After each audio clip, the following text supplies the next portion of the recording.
I'm Mike Knopfwood, a 28-year-old businessman. I work for a pretty big and famous company in my hometown.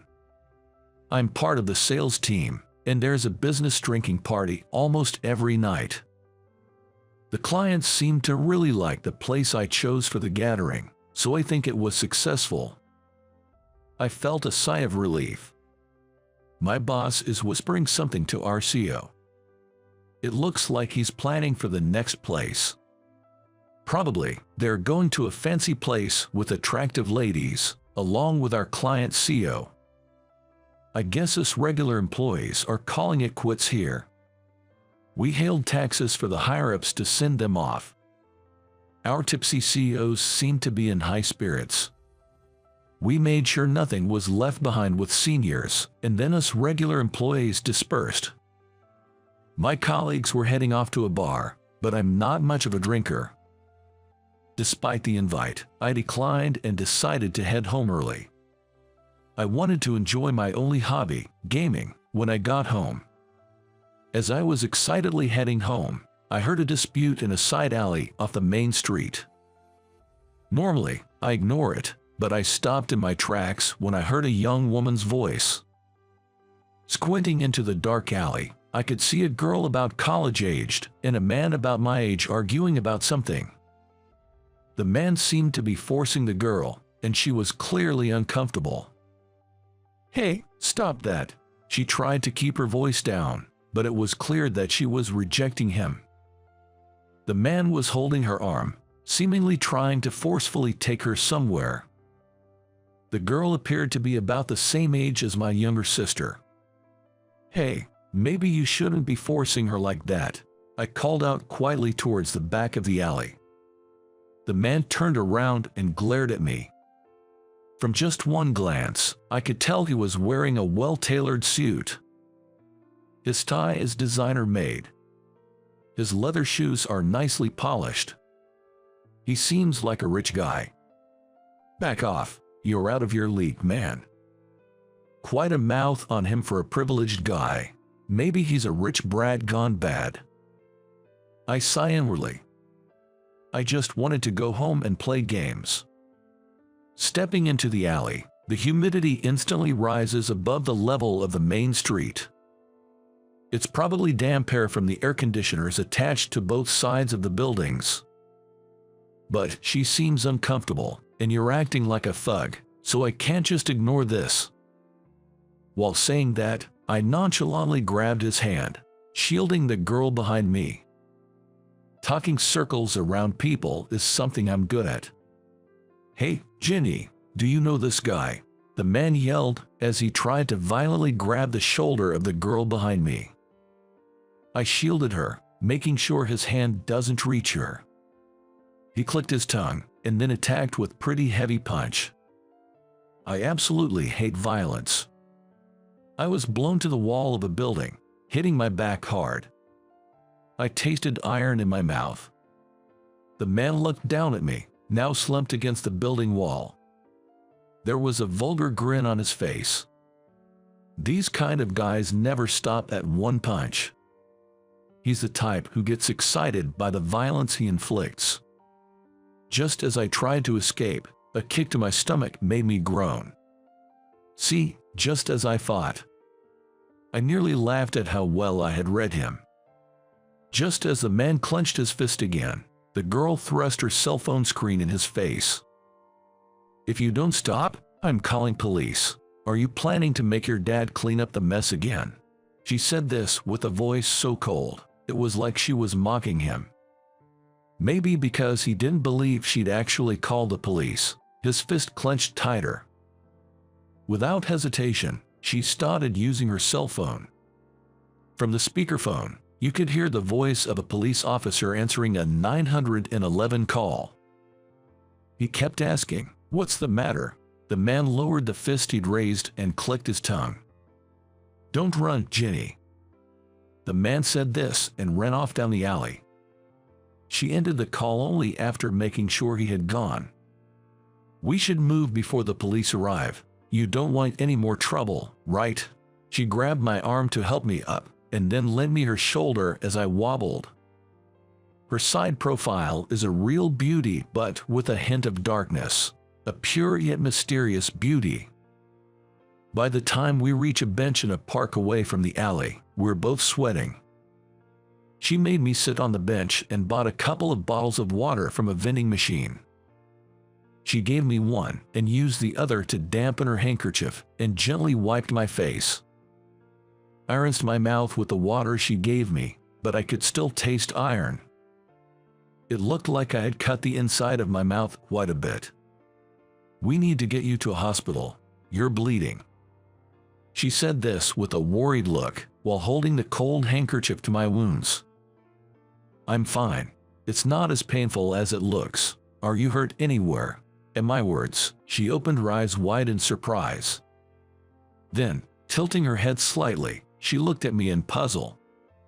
Did I say something strange? Just as I was about to open my mouth again, her slender hand moved swiftly.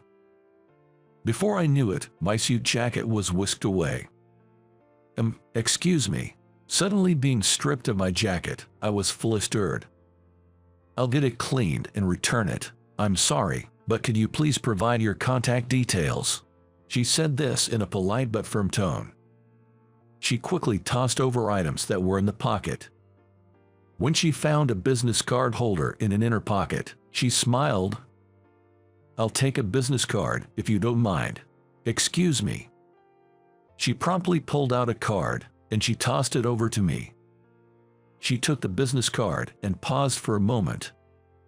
"I'll be in touch. A call from a college girl must be a nightmare. Give me your number." It seemed like I had run into a charming thief. As I told her my number, she repeated it without taking a note. She then introduced herself as Jenny Garcia. Just as I was about to say that the cleaning wasn't necessary, my phone started ringing. The caller ID prominently displayed my boss's name. The message was urgent. The CEO of a client company was drunk, and I was needed for help. "Sorry, I got some work to do." I left her in the park as I rushed off. It was regrettable, but I had no choice. She watched me silently from within the park until I hailed a taxi and got in. A week later, I received a call from the charming thief during my lunch break. She must have timed it to catch me on my break. I didn't recognize the number, but I had a hunch it might be her. "The cleaning is done. So when can we meet?" I told her I would be free after work tomorrow. "I'll send you the meeting place via text." And she hung up the call. The meeting place she texted was a restaurant I was not familiar with. Her message said, "As a token of my appreciation, let's have a meal." It's a restaurant picked by a college student, so it probably won't be anything too fancy. I prepared a bit of extra cash in my wallet and headed to the designated restaurant the next day. And now, I'm scared. The restaurant was not for students, and I was led to a private room hidden behind a concealed door. Frozen in place, I was sitting rigidly when she arrived a little late. "I'm sorry for making you wait," she apologized, bowing her head. I barely managed to respond with a weak, "It's fine." She sat down on the pulled-out chair in an accustomed manner and ordered the chef's recommended course. Dishes that I've never tasted before appeared, delighting both my eyes and palate. Like magic, drinks were refilled at just the right timing, and the friendly waiter helped to ease my tension. The final dessert was served in front of me, and cheese was placed before her. Being a lover of sweet things, it was the best cake I've ever had in my life. You're not having the cake. I don't like sweets," she admitted, her face darkening a bit. "I used to be fine with it," she added with a smile. "Tastes change as we grow, and not every girl in the world loves cake."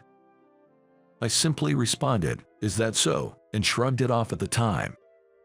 During the meal, we had all sorts of conversations. The guy who had bothered her turned out to be her fiancé. She talked about marrying right after graduating from college, but she didn't seem happy about it. I could easily tell something was going on. "Aren't you too young to be getting married already?" I blurted out. Jenny merely smiled awkwardly in response to my question, not saying a word. She seemed resigned, and her smile could also be interpreted as a knowing smirk. In just 2.5 hours, I found myself wanting to know more about her.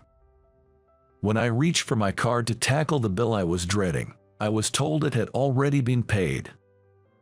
"It's on me as you helped me," she said with a smile, handing me my freshly cleaned jacket. As we left the restaurant, she quickly said goodbye and began to leave. "Wait, I have a proposal," I blurted out, desperately wanting to keep her from leaving. Upon being called, Jenny slowly turned around.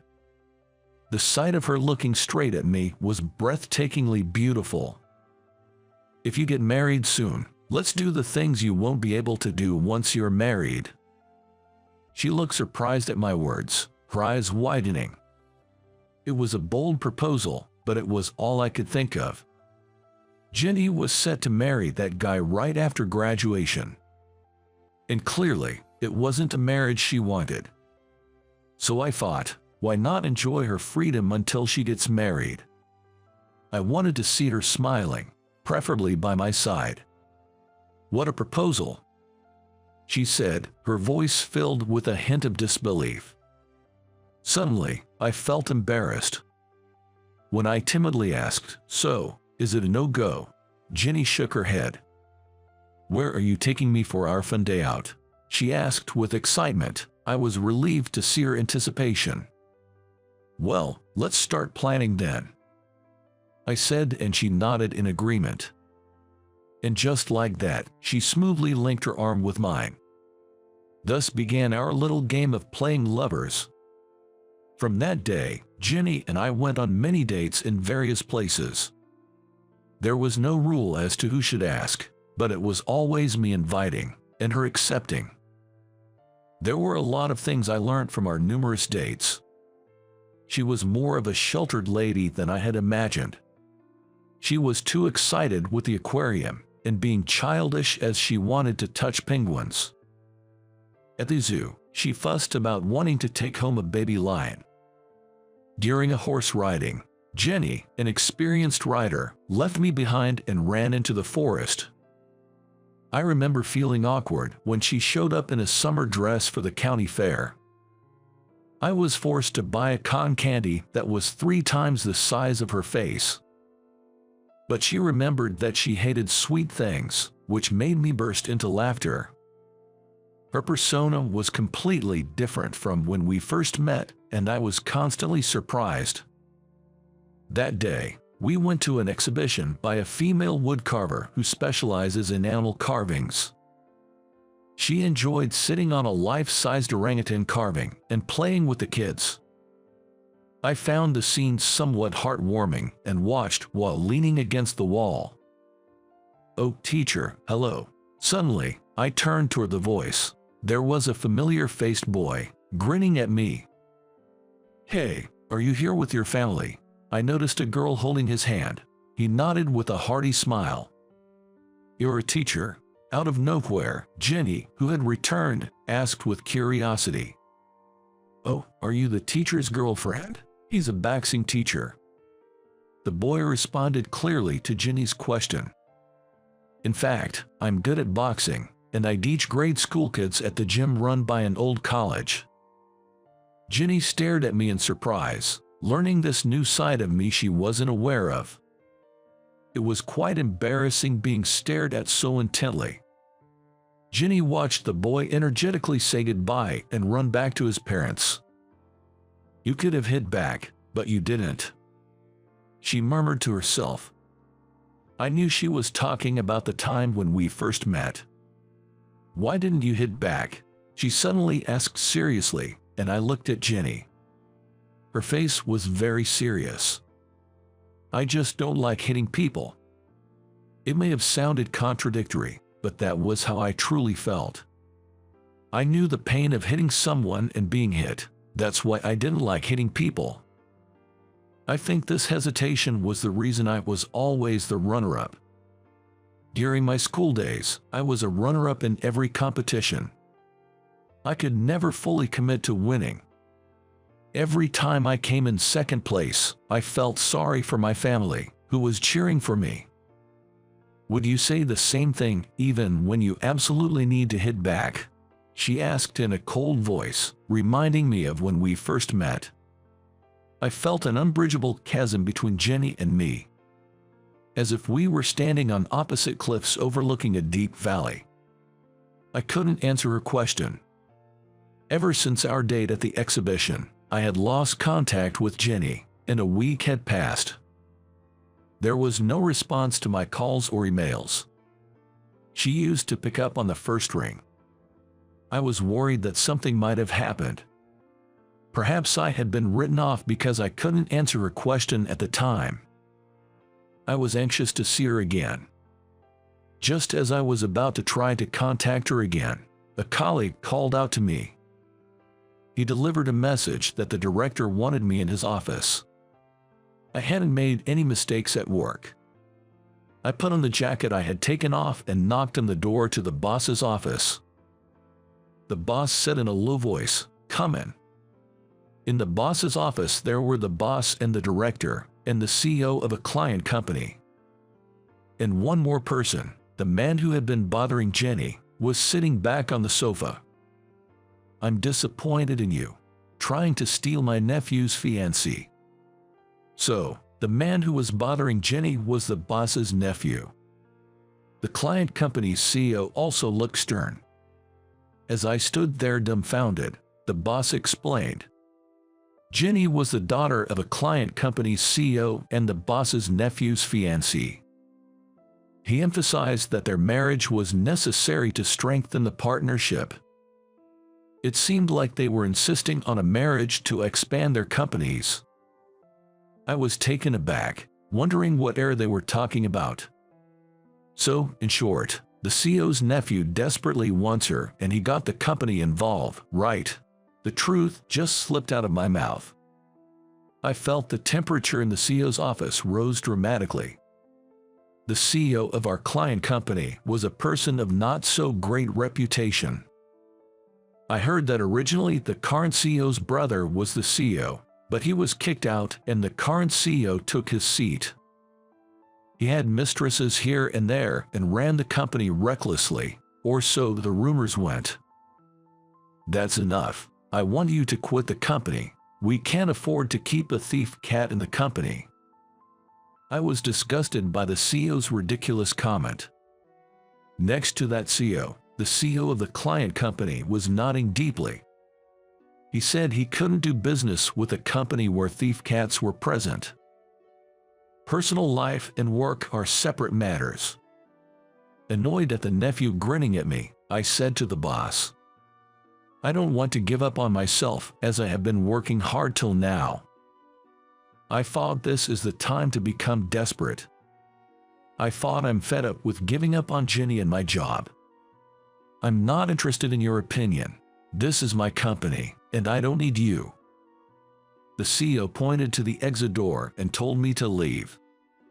At that moment, the door he pointed at was opened without a knock. "What the hell?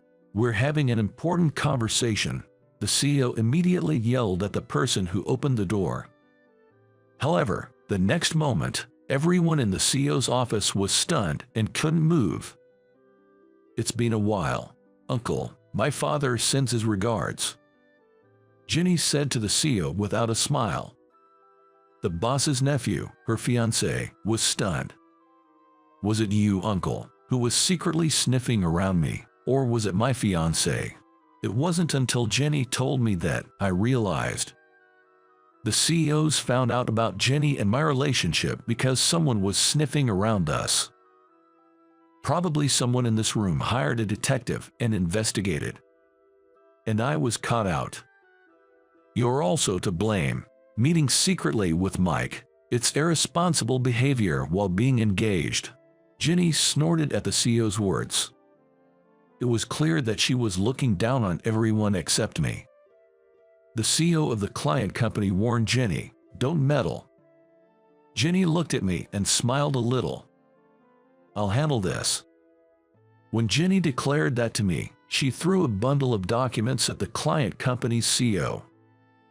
"You're fired, CEO Williams," Jenny said to CEO Williams with cold, icy eyes. CEO Williams, flustered, flipped through the documents thrown at him. With each page he turned, his face turned paler.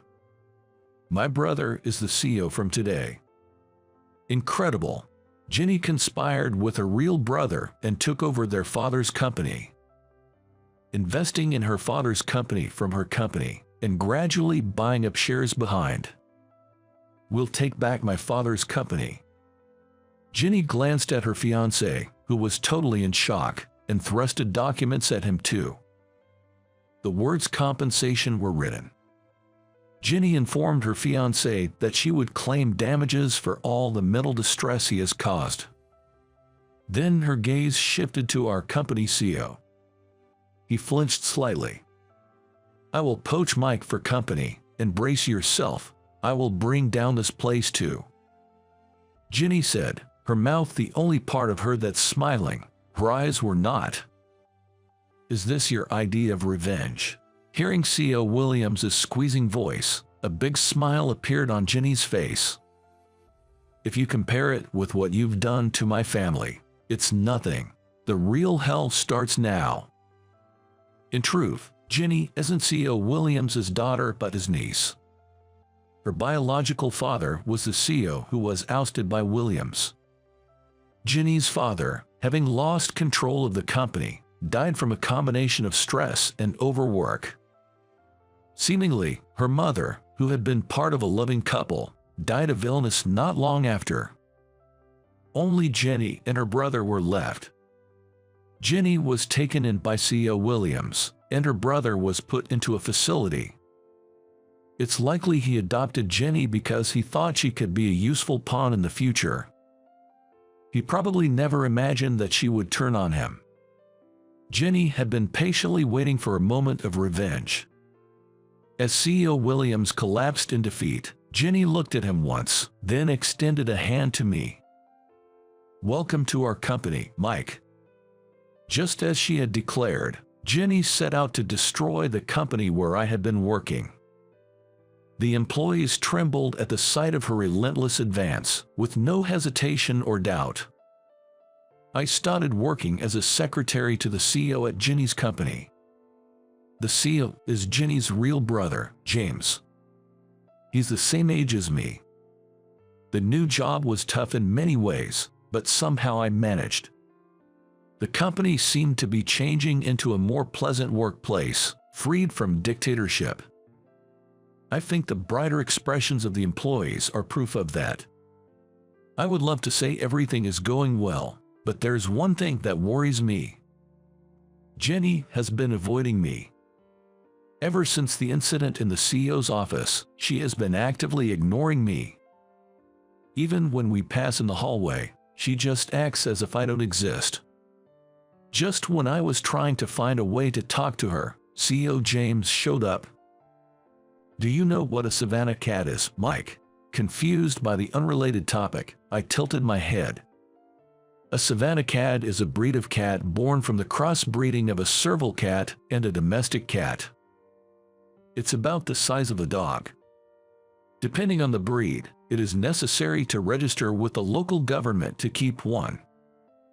That large, mountain lion-like cat, right, they are rare in the US, I replied. James then asked me to somehow arrange for a Savannah kitten. As the CEO's secretary, it's not unusual to be relied upon for personal matters as well as work. James, being the same age as me, often makes unusual requests. I thought it would cheer Jenny up. She hasn't been her usual self lately, he said with a look of concern. Indeed, if I showed Jenny, who demanded to keep a baby lion, a Savannah cat, she'd be ecstatic. Sure thing, James is pretty indulgent towards Jenny. Sure, I'll look into it right away. And prepare a cake that she would like, It's her birthday soon. When I heard cake, I was surprised. Jenny is supposed to dislike sweets. James should know that. Jenny doesn't like sweets and can't eat them, right, but a cake. At my words, James seemed taken aback and sat down on the spot, scratching his head. I was taken aback by his sudden strange behavior. Holding his head, James muttered, "That girl, what a fool." Apparently, when Jenny was little, she loved cakes. When her family got together for her birthdays, she would beg her father for various types of cakes. Even when the company was taken over, her father would still buy her a cake. Then, the day after Jenny's birthday, her father collapsed and never came back. Jenny believes it's all her fault. James told me that she thinks if she endures her favorite, her father will come to see her. James never expected that even now, as a college student, she would still hold on to that wish. Take back the company, crush the trading company that drove her father to ruin. Jenny, who coldly gets everything done, is still a young girl who just wants to see her father. When I think about how much she's sacrificed to regain happiness, I feel like tears will overflow. I promised James about the Savannah cat and pleaded with him to tell me where Jenny was.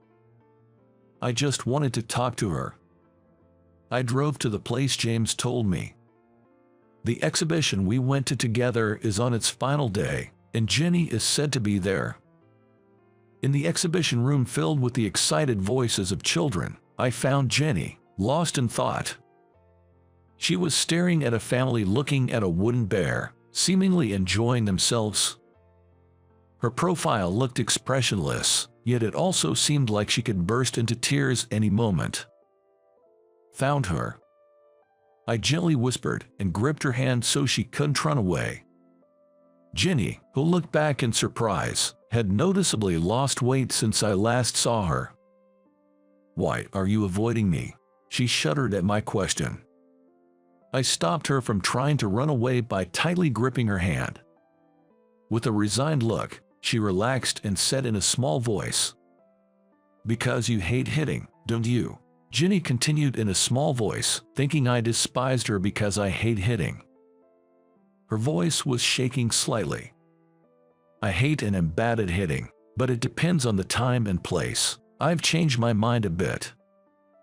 I spoke to Jenny as gently as possible. "If it's for you, I'm sure I can handle it." Upon hearing my words, Jenny started shedding tears. She told me she felt terrible for affecting innocent employees' families by taking over companies. But she always acted tough, to show that the person she resents is herself. She said she was prepared to carry all the blame and live her life. "Is there anything I can do for you?" I gently asked the crying girl. Then, in a small voice, she replied, "Stay by me. Like my dad, don't disappear, always be by my side." I wanted to hold her right away, but I restrained myself. Instead, I put a lot of strength into the hand we were holding. "Certainly, I'll always be by your side, Jenny. Can you smile at me every day?" At my question, Jenny cried and nodded many times. While watching her tears, I made a promise to myself. I will never make her cry again after today. I'd even import a Savannah cat if it's for her. Surely, she'll hug the big cat and show me a full-faced smile. The more the merrier when it comes to family, right? As I muttered this, looking at families around us, Jenny's face turned beet red. "Isn't it a bit early for that?" "Not at all." I thought on our way home from the art exhibition. "I will buy a ring at a jewelry shop on the way."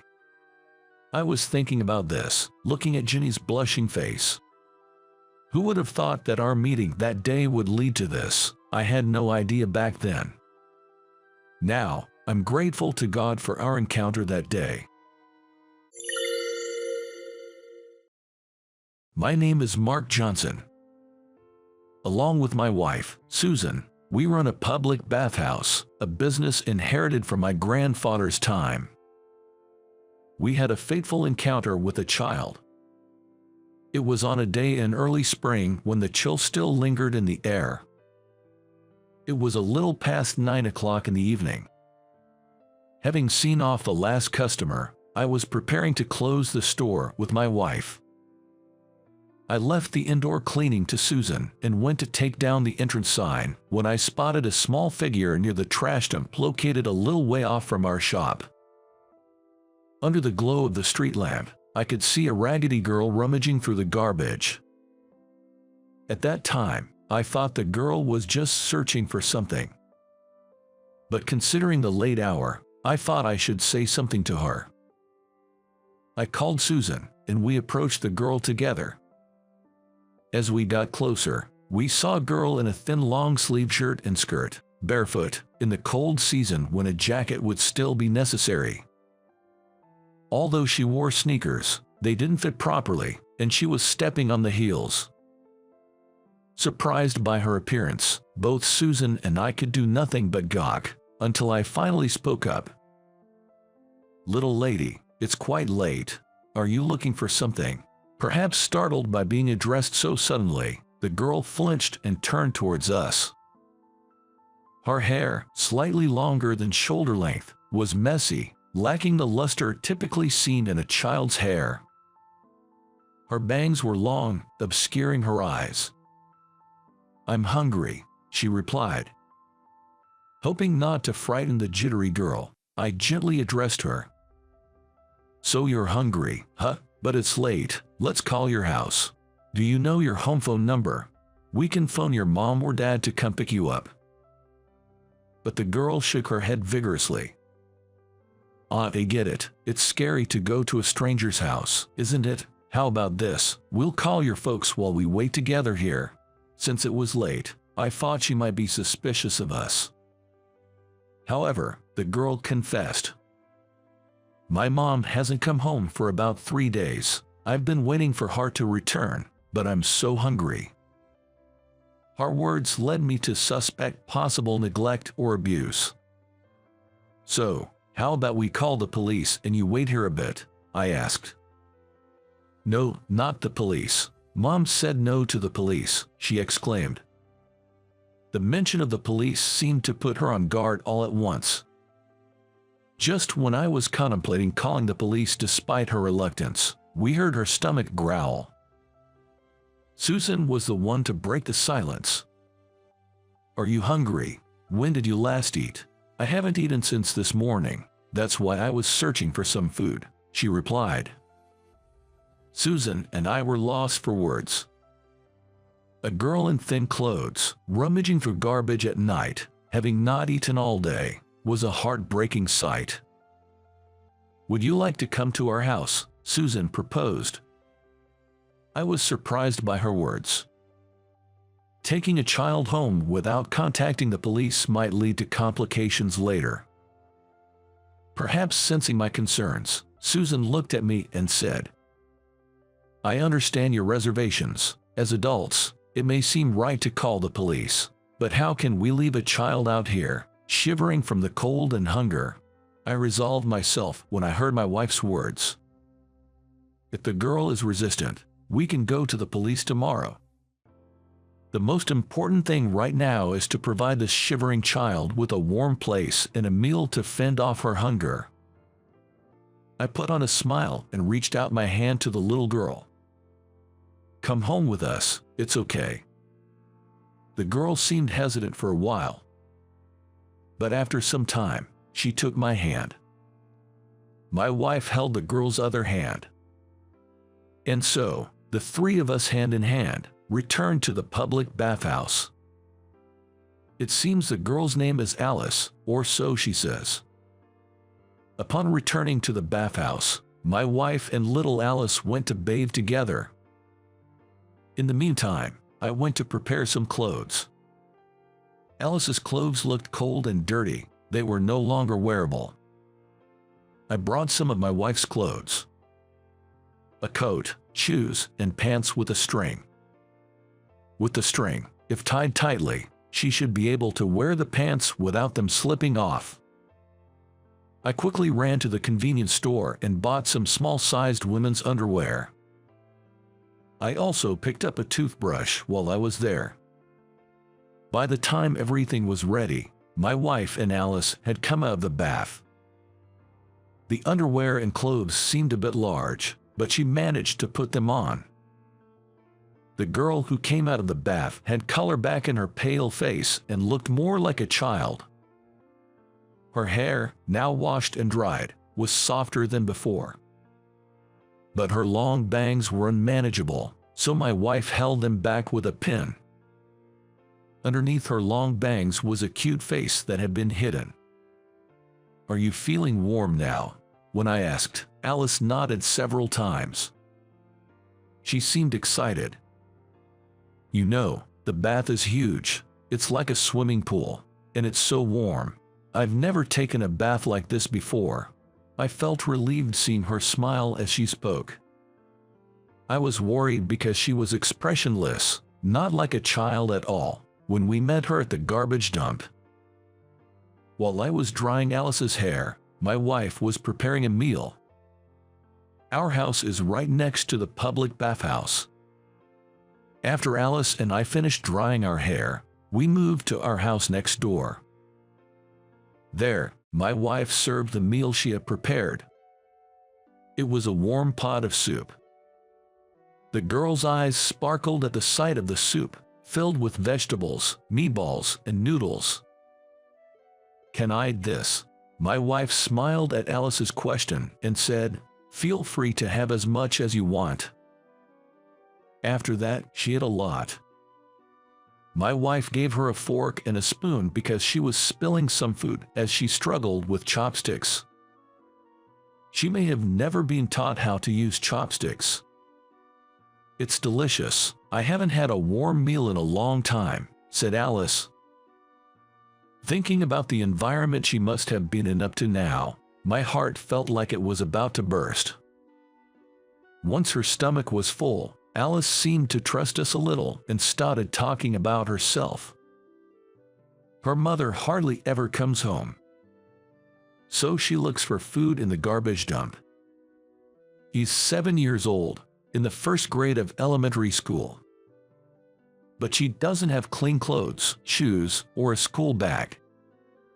She's teased and bullied by her friends for smelling, so she doesn't go to school. The story we heard from the girl was shocking for us. "Are you going to call the police? I like it here. I want to stay here." Neither my wife nor I had any doubts. Seeing the hardship little Alice had been going through, I hope she could at least have a warm, restful sleep tonight. "Don't worry, you'll sleep with us tonight. We have a comfy bed for you, but will you go with us to the police station tomorrow? The officers are kind, so you'll be okay, and your mom might be worried too." Alice stayed silent for a while, then replied, "I understand. I hope Mom's worried about me," before drifting off to sleep. I wanted to tell her that her mom was probably worried too, but I couldn't. It's not easy to speak well of a mother who is likely neglecting her child.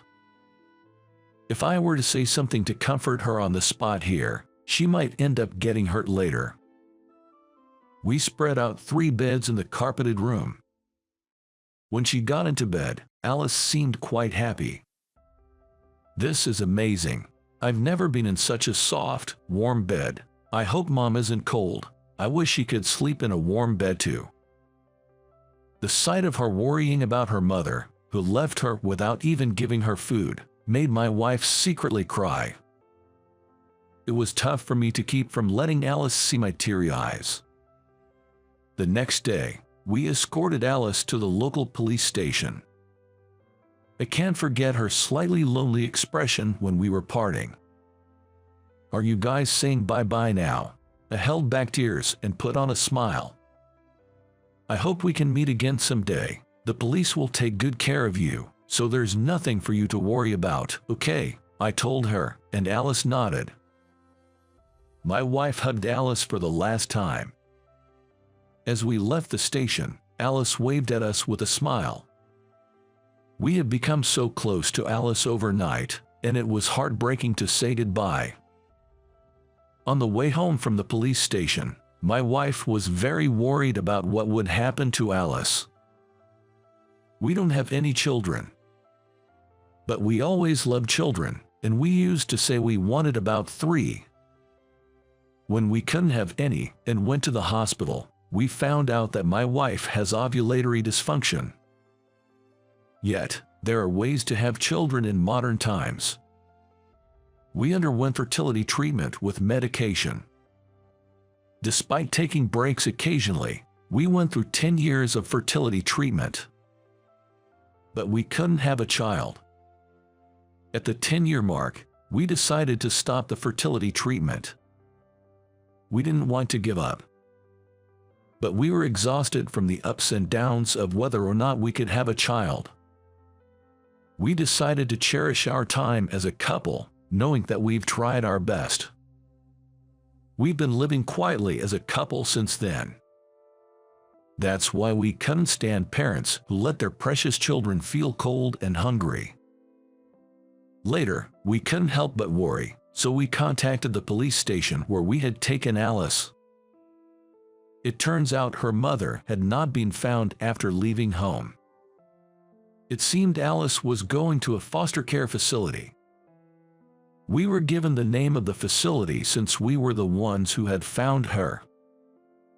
My wife and I immediately went to visit Alice.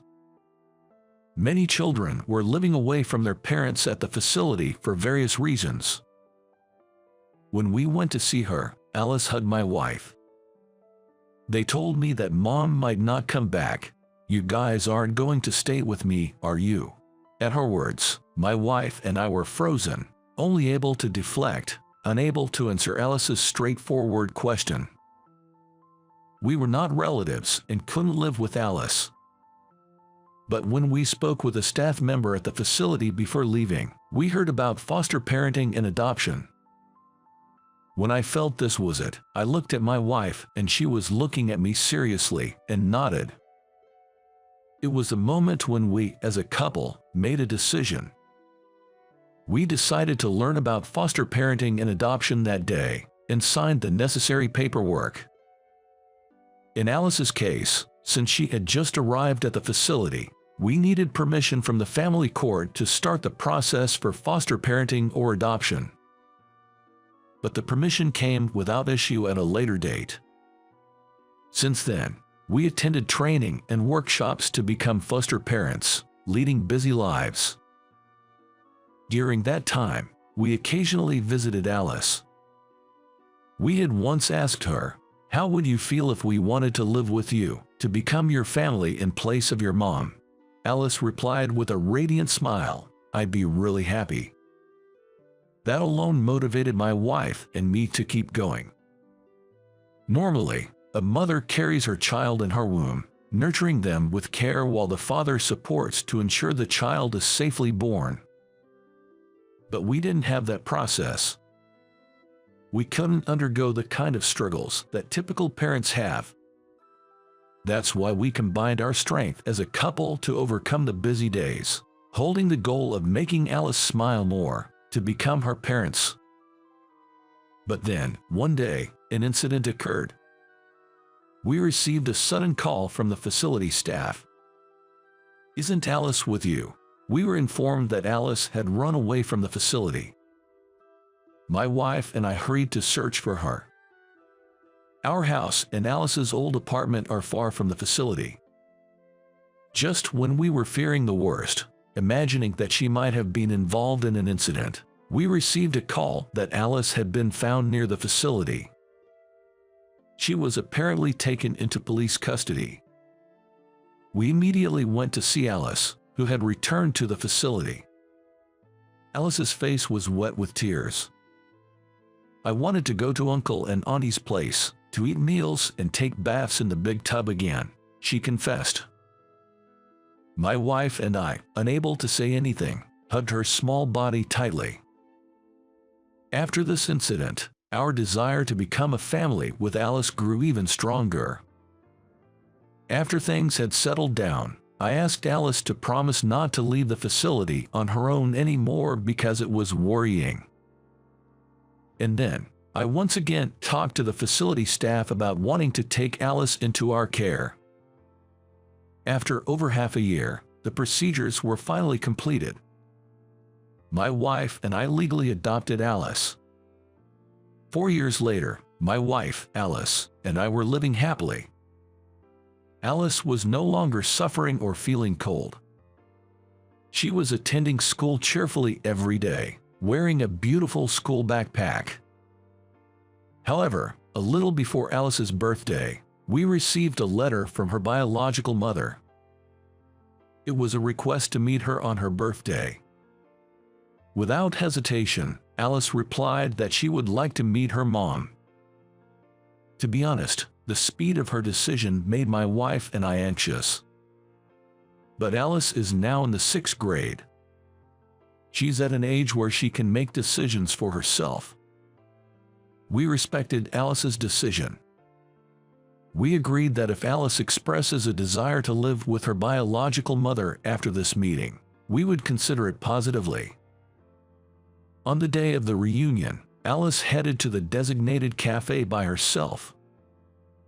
My wife and I anxiously waited for Alice to return, and she did after about 3 hours, seemingly acting as usual. According to Alice, her biological mother had remarried.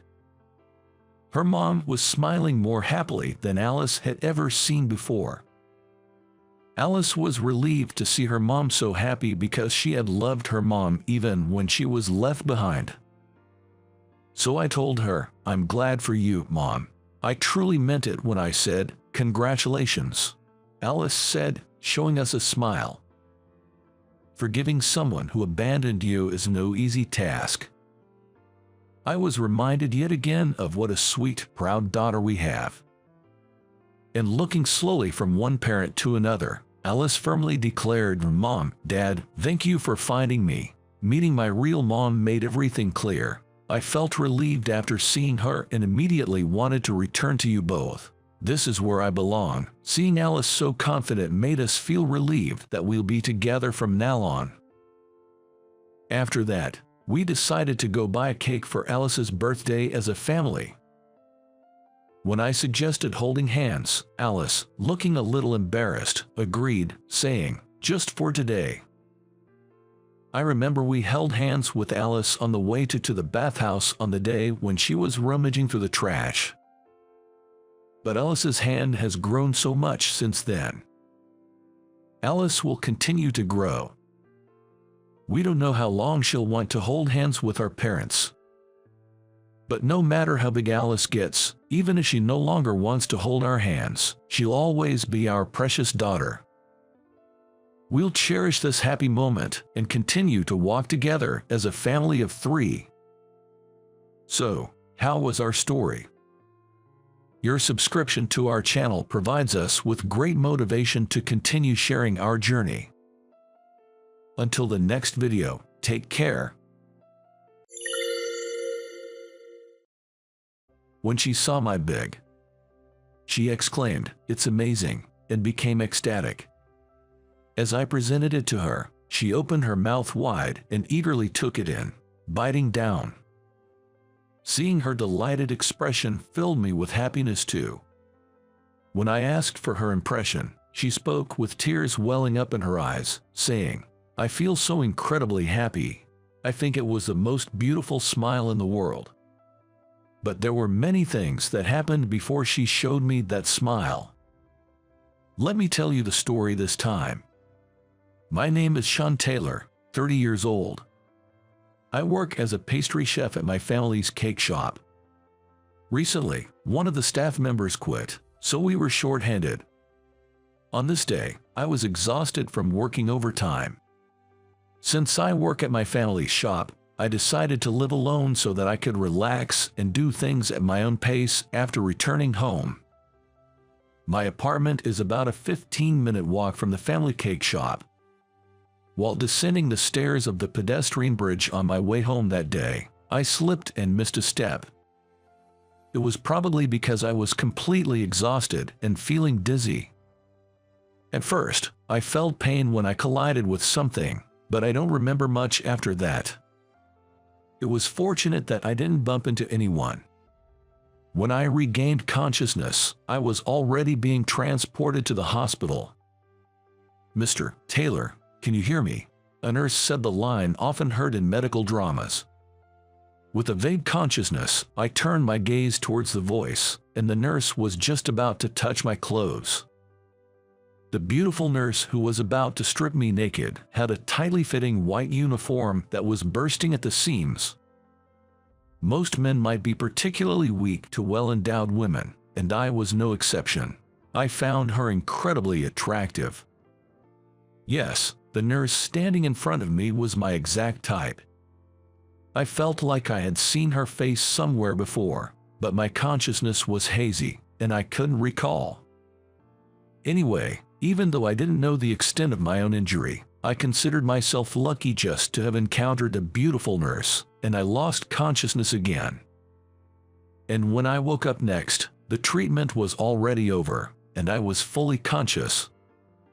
When I was being transported and feeling dazed, I didn't realize it, but I actually knew the beautiful nurse I thought was lucky to meet. "Wilson, Margaret Wilson, right?" I muttered as I saw the nurse who came for a checkup. She smiled and fluttered her name tag on her chest. "That's right. It's been a while. When you were brought in, you didn't react at all, so I thought you had forgotten me." "No, I was just in a daze back then. There's no way I could forget." Yes, there was no way I could forget. She was my first love. She and I were classmates in elementary school. She was bright, kind, cute, and even excelled in academics. She was popular in our class. I, on the other hand, was clumsy and couldn't study or excel in sports. She was always there, subtly helping me, the one who was constantly teased by others. She was my first love. Back then, she was taller than me, and I had this childish idea that I would confess my feelings to her when I became taller than her someday. But that day never came. She transferred to another school when we were in 5th grade. I think she mentioned it was because of her father's job transfer, but it was truly sudden. Of course, I couldn't confess anything, and all I managed to say was, "See you later." To meet my first love again in a situation like this, it was unimaginable. And not only that, I was glad that she remembered me too. While I was hospitalized, she made time to visit my room. She even brought snacks outside of her working hours. I looked forward to talking to her every day. It was the highlight of my day. But sadly, the day of discharge came quickly. I didn't want our parting to be just a simple "see you later" like it was in elementary school, so I gathered my courage and asked for her contact information. "Can I have your contact?" I was so nervous that I thought she could hear my heart pounding, but she readily agreed. "Of course, that's fine. I've lost touch with all our classmates from back then, so I'm happy that you reached out to me." With her gentle smile, I realized it clearly. I had fallen in love with her all over again. She probably just thought of me as a former classmate she reunited with. From here on, I wanted to somehow appeal to her and elevate myself to a potential romantic partner. That's what I had in mind. After my discharge, we exchanged messages and had various conversations. In addition to that, we started going out to eat together. She remembered a lot about my time in elementary school. Although she only seemed to remember embarrassing and clumsy anecdotes like when I cried because I couldn't eat mushrooms, or when I got hit in the face with a basketball pass, or when I fell with my school bag into a ditch and ended up covered in mud. Despite that, she would laugh and say, "You were cute back then." So, I felt like it was okay to be clumsy. And during one of our meals together, I confessed my feelings to her. After I asked her out, Margaret fell silent. Then, in a small voice, she said, "I'm sorry. It was disappointing, even though I had tried my luck with the confession." But since she seemed apologetic and had a somber expression, I made an effort to maintain a cheerful expression. "No, don't worry about it. I just wanted to express my feelings. I don't think I can be a match for someone like you, Margaret." When I said that, Margaret seemed flustered and denied it. "No, it's not like that. It's not that I dislike you or anything." It seemed like she had something else she wanted to say. "Is there another reason? If you don't want to say it, that's fine. But if you want to let it out, I'm here to listen." After hearing my words, Margaret seemed to have made up her mind. She let out a small sigh and then began to speak. I was married once. I'm divorced. I got married right after college. He was really kind, and I loved him so much, but he cheated on me. On one of the nights I had a night shift and there was a sudden change in my schedule. I came home and found a woman I didn't know there, and it wasn't the first time. It seemed like he had been bringing women over whenever I had a night shift. Her voice was trembling, and I could tell she was shaken. I wanted to hold her hand, but our relationship didn't allow for that, and it frustrated me. I had no idea until then. After that, it became difficult for me to trust in a relationship, so I'm sorry. She bravely shared her painful memories and accepted my feelings with sincerity. All I had was gratitude towards her. Upon learning about my feelings, she said it might be better if we didn't contact each other anymore. I was the one desperately trying to hold on to her. I expressed that I wanted to meet again, even if it was just as friends. I wanted to bring a smile to my first love who had been hurt. I rejected your confession. Are you okay with meeting me?" Upon hearing those words, I vigorously shook my head side to side like a fool. "No way, of course not." My desperation finally brought a smile to her face. From then on, Margaret and I continued to meet as friends, just the two of us. The change came about half a year later. It all started with the accident I was involved in. A drunk driver crashed into the pedestrian crossing. In an instant, I reached to protect the child walking beside me. I felt like I was hit by the car and was thrown a short distance. And when I regained consciousness, I was in a hospital room. I woke up 2 days after the accident had occurred. This time, I was in a different hospital from where Margaret worked, and she wasn't there. Instead, my parents were with me. When I checked my phone, I saw a flurry of messages and missed calls from Margaret. We had plans to meet on the day of the accident. Without any contact and unable to reach me for 2 days, her messages expressed concern about my well-being. I hurriedly called her, but she didn't pick up. She was probably at work. But I didn't want to keep her worrying, so I called the hospital where she worked. And after being able to reach her, she came to my hospital room 2 hours later. My parents had just left. Honestly, since she was working, I thought I wouldn't be able to see her that day, so I was surprised. "Why are you here? What about work?" But she didn't answer my question. Instead, tears began to stream down her face. I panicked and tried to speak to her, but she didn't respond. I even offered her tissues to wipe away her tears, but she didn't take them.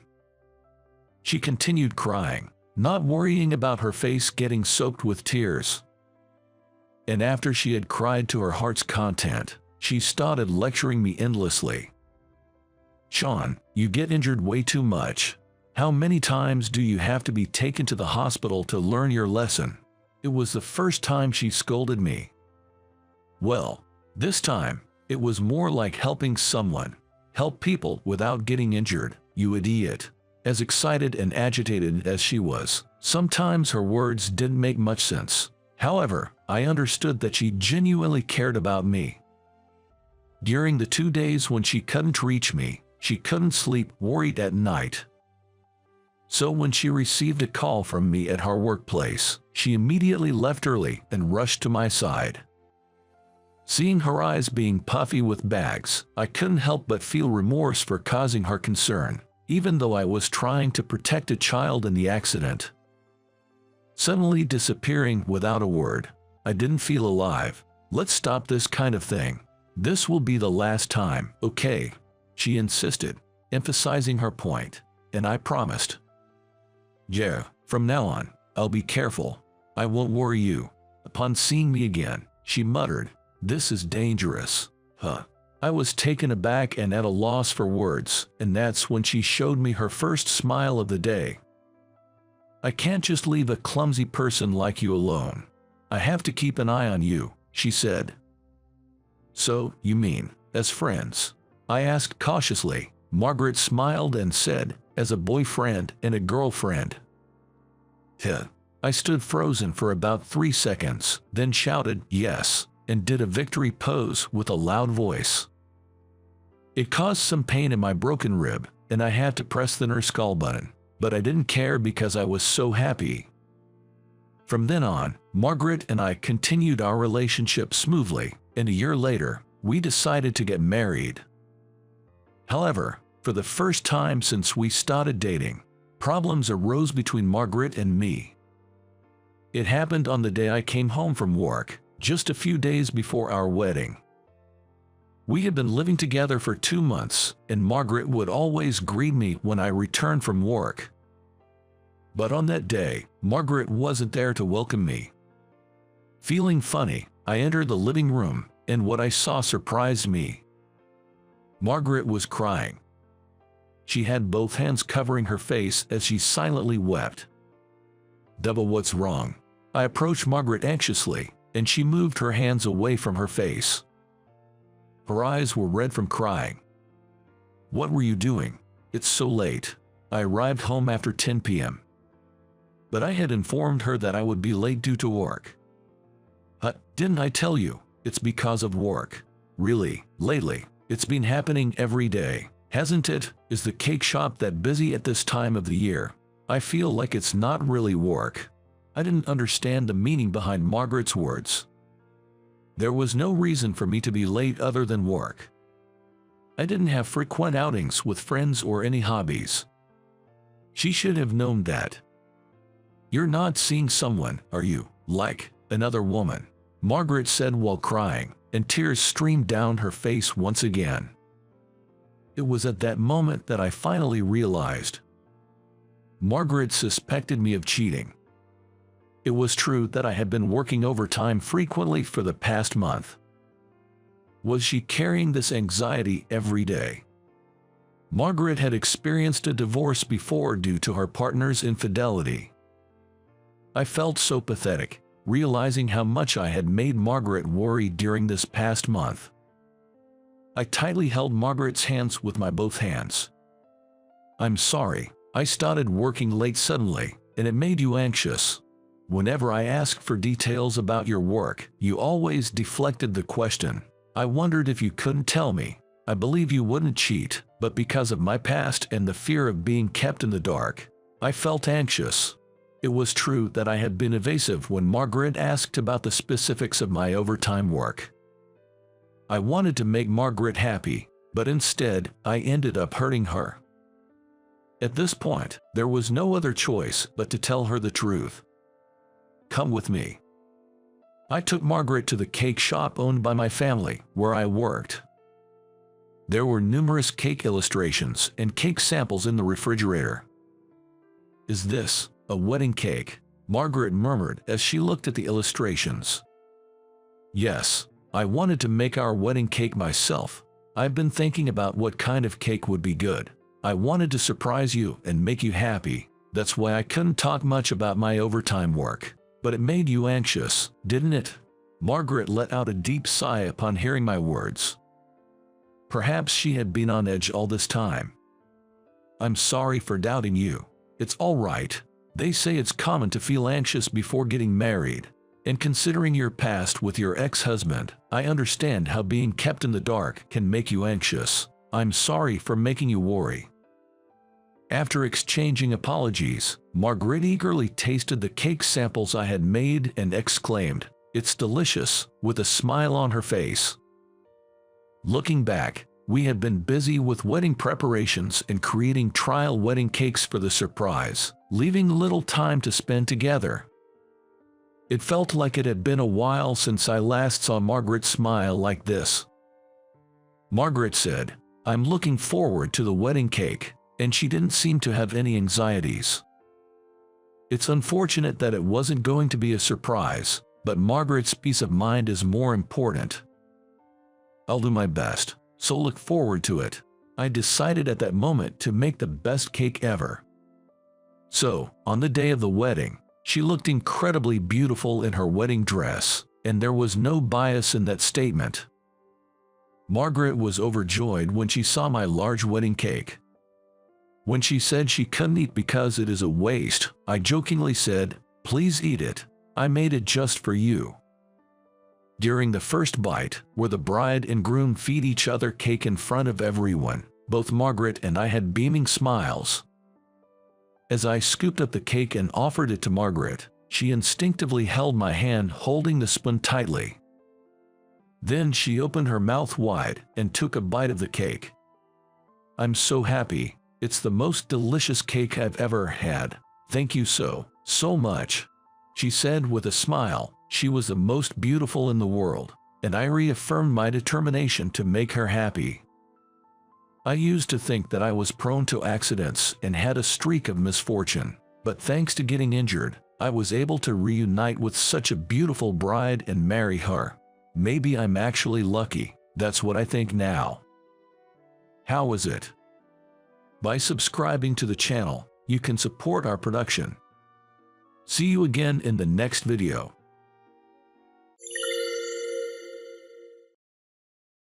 My name is Jason Miller. I'm 25, just your average office worker. In my quiet and low-key life, I have an older brother named Kevin, who is the complete opposite of me. Ever since our school days, Kevin was flashy and loved to stand out, always surrounded by friends and followers. If that was all, it would have been fine, but he was often in fights during school, and my mother was constantly called in. No matter how many times he was summoned to school, or how much he made our mom cry, Kevin never seemed to care. For better or worse, he was someone who never allowed himself to be swayed by others, always going his own way. Our mother, who raised us alone, sometimes wondered if she had made a mistake in how she brought him up. But I don't think so. Whether or not our father was present, Kevin would have lived his life freely, just as he does now. That's just who he is. There's nothing to do but give up. Upon graduating high school, Kevin left home. He's been living from paycheck to paycheck, constantly switching between part-time jobs. When we were kids, we played together all the time since we were close in age, more like friends than brothers. But as we grew older, our relationship deteriorated. Or rather, our personalities were too different, and by the time we reached adolescence, we stopped talking to each other.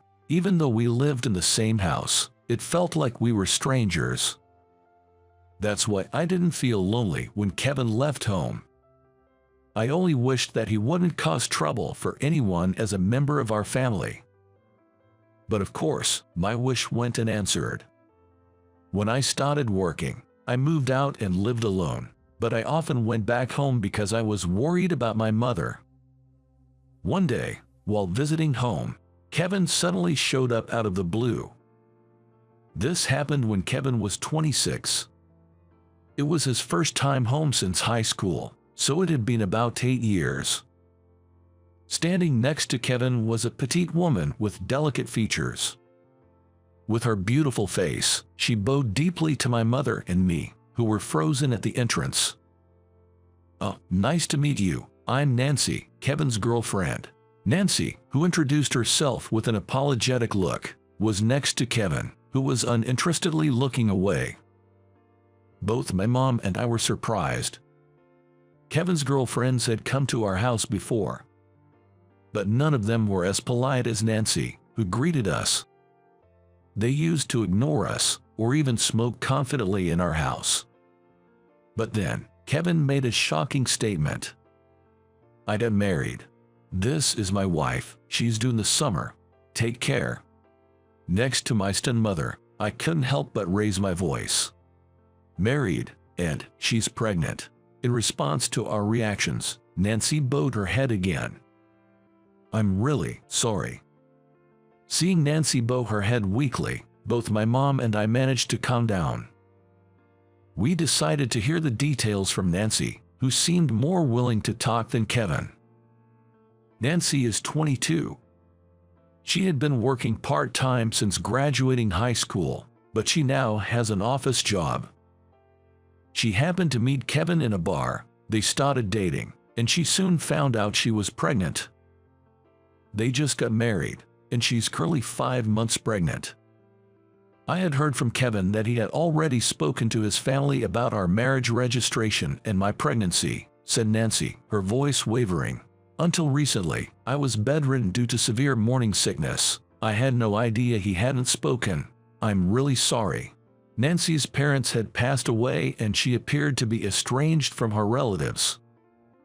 From what I had heard, she seemed to be a sensible person, and I couldn't fathom why she was dating Kevin, let alone considering marrying him. But there was a new life growing inside her, so turning her away wasn't an option. Moreover, Kevin seemed incapable of holding down a job for long and was careless with money, leaving him with no savings. Nancy found out only this morning that he was even in debt. When Nancy pointed out their inability to sustain a livelihood, Kevin casually suggested they move in with his parents. My mother and I were dumbstruck. Nancy apologized to us repeatedly, saying she would work and would not cause us any trouble.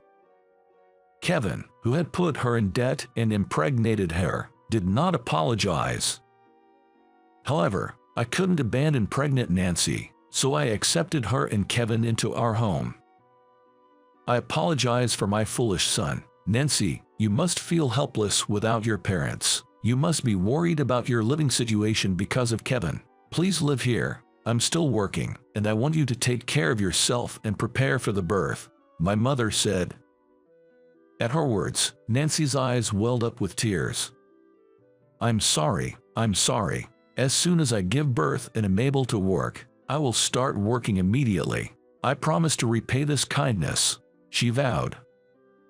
"Both things have gone awry. We are family, and that's what matters. Let's help each other out. Kevin, you need to work hard too.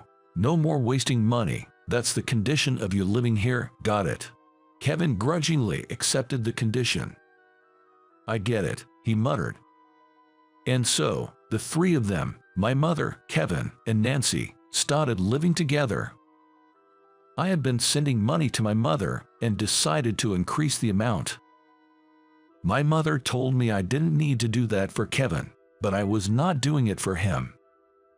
I was doing it so that my mother and Nancy could live comfortably.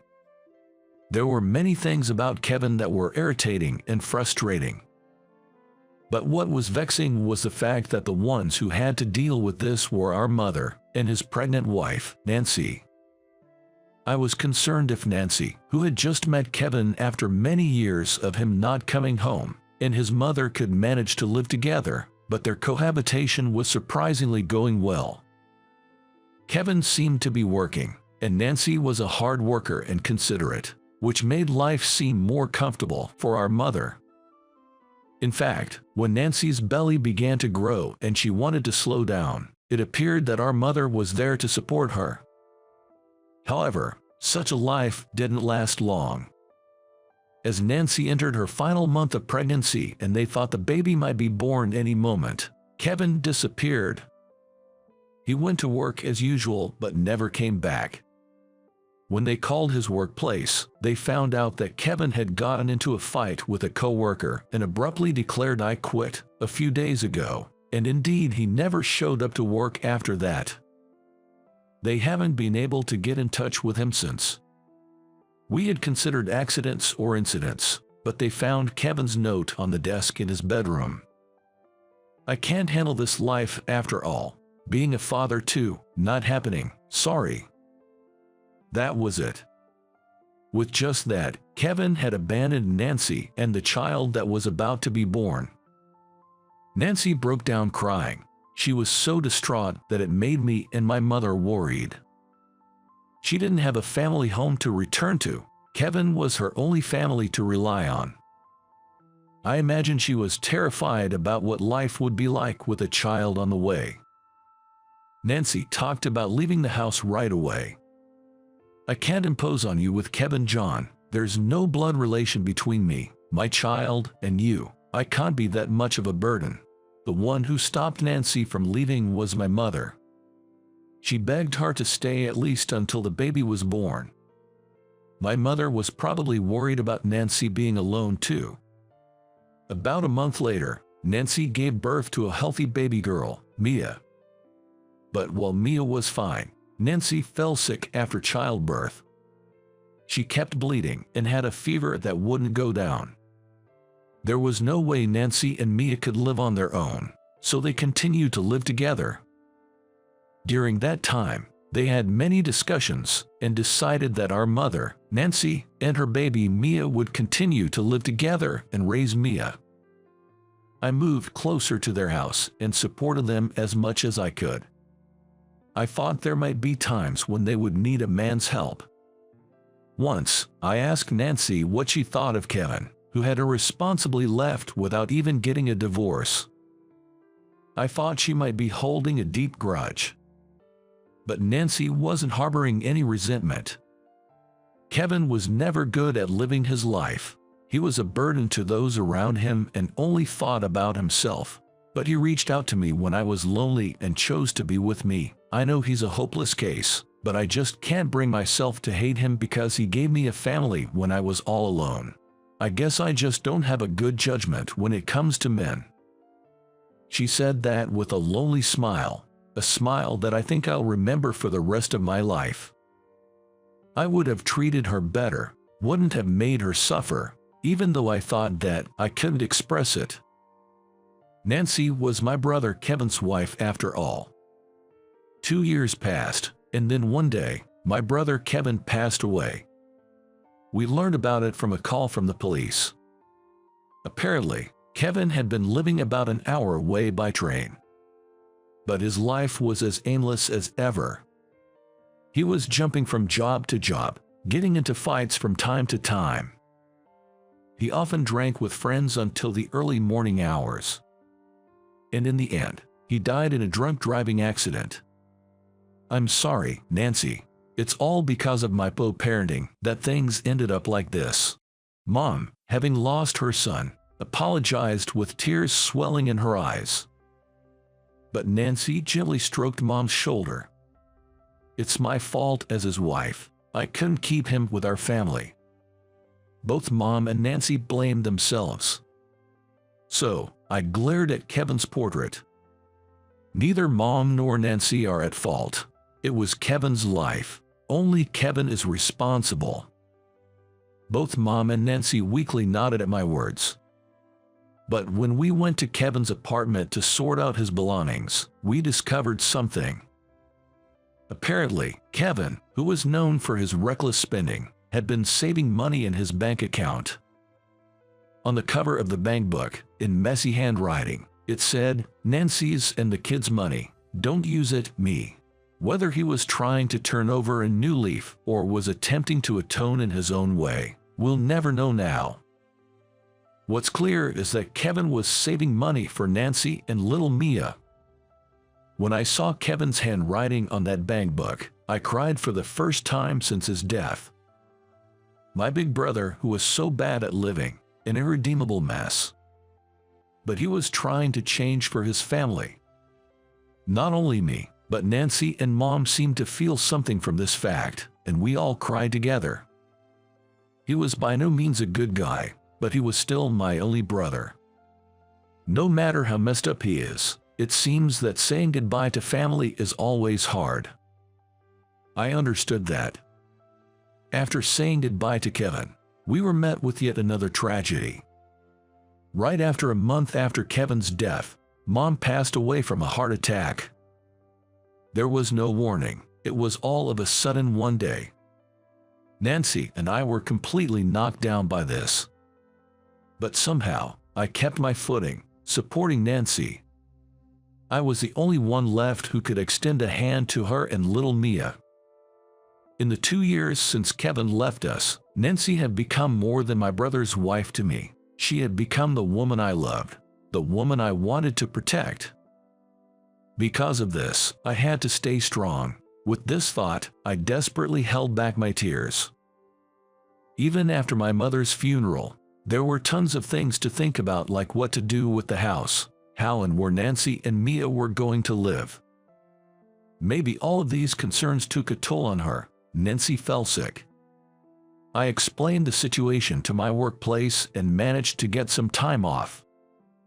Someone was needed to take care of Nancy, and someone was also needed to look after Mia. Nancy kept saying, "I'm fine," but I insisted. And so, I ended up living under the same roof with my beautiful sister-in-law, now a widow. Since I had often played with Mia before, I managed to take care of her. Little Mia, who still didn't understand that my mother and Kevin were gone, played energetically that day and fell asleep. Nancy and I fought to go to sleep as well, but there were no guest beds in our parents' house. Mia's bed was for children, and the only adult-sized one was Nancy's. Sleeping in my mother's or Kevin's bed felt wrong.